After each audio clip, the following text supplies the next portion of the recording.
स्वामी अखंडानंद जी महाराज जी, ओहो, गोलोकवासी परम पूज्य स्वामी श्री अखंडानंद जी महाराज, उनकी चर्चा है। उनके पास कोई आदमी आया, उसने कहा कि हमने भागवत कथा करवाई, पर कथा में सुना कि मुक्त हो जाते हैं, पर हमको कुछ ऐसा अनुभव नहीं हुआ कि हम मुक्त हैं। कथा सुनने के बाद भी हम जैसे के तैसे ही हैं। तो बहुत से लोग हमारे पास आकर के भी ऐसा प्रतीत होते हैं कि हमें ऐसा कुछ खास नहीं लगा, हमें बहुत ज्यादा ऐसा कुछ फील हुआ नहीं, आपने जो बताया हमने किया पर ऐसा कुछ खास नहीं लगा। उसके पीछे सिर्फ एक कारण होता है, हमने जितना लॉजिक समझा, वो लॉजिक ये होता है कि आप किसी एक विशेष बात से बंधे रहते हैं, तो शायद हमारी बात आप पे प्रभावी ना हो। तो अखंडानंद जी महाराज जी को किसी ने पूछा कि भागवत तो मुक्त कराती है, बंधन तोड़ती है, पर हमने तो भागवत करा ली, बहुत विधि पूर्वक की, 7 दिन व्रत रहे, एक आसन पे बैठे रहे, ब्रह्मचर्य का पालन किया, जमीन में सोए, आहार भी बहुत शुद्ध रखा और श्वास पर भी बहुत कंट्रोल किया, द्वादश अक्षरी मंत्र का जप भी किया, लेकिन हमारा बंधन खुला नहीं, हमें ऐसा कुछ अनुभव नहीं हुआ।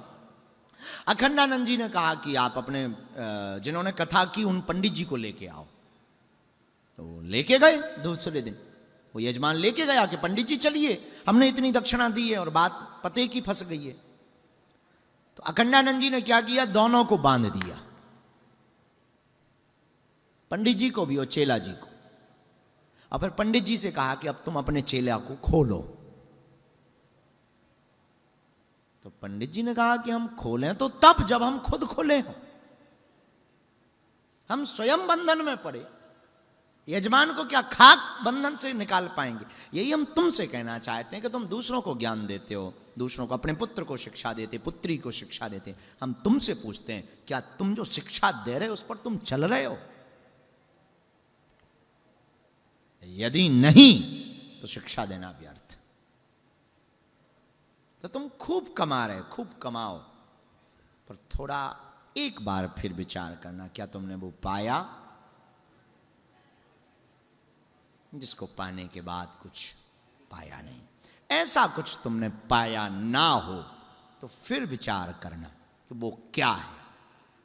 ये बताएंगे तो हम कल। आत्मबोध, संतुष्टि, परमात्मा, भगवान, मोक्ष, शांति, गुरु ज्ञान, सदगुरु कृपा, और इन माता जी ने तो हमें भी कह दिया।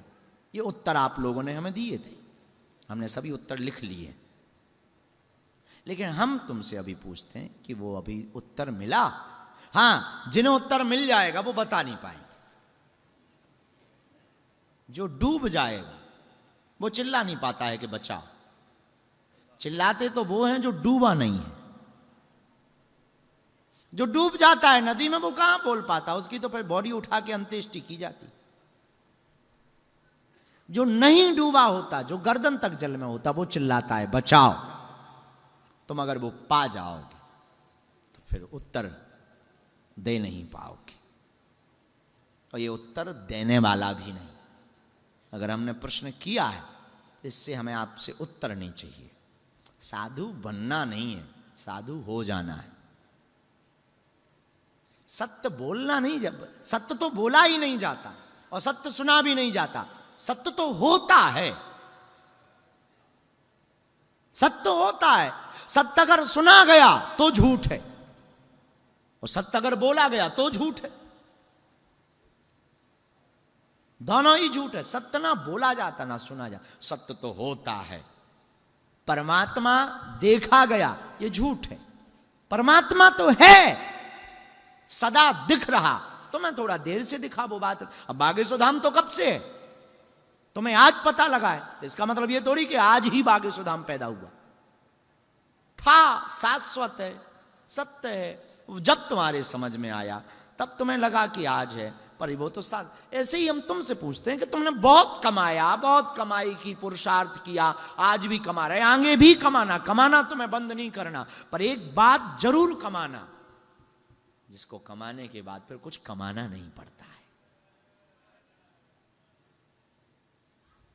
उसको जरूर पाना, जिसको पाने के बाद कुछ पाना नहीं। खैर, भगवान करे तुम्हें वो मिल जाए। मोक्ष की नगरी में बैठे हो। अच्छा, कुछ लोग मरने को मोक्ष समझते हैं। मर जाएंगे मोक्ष मिल जाएगा। जीते जी कामनाओं से मुक्त होना ही मोक्ष है।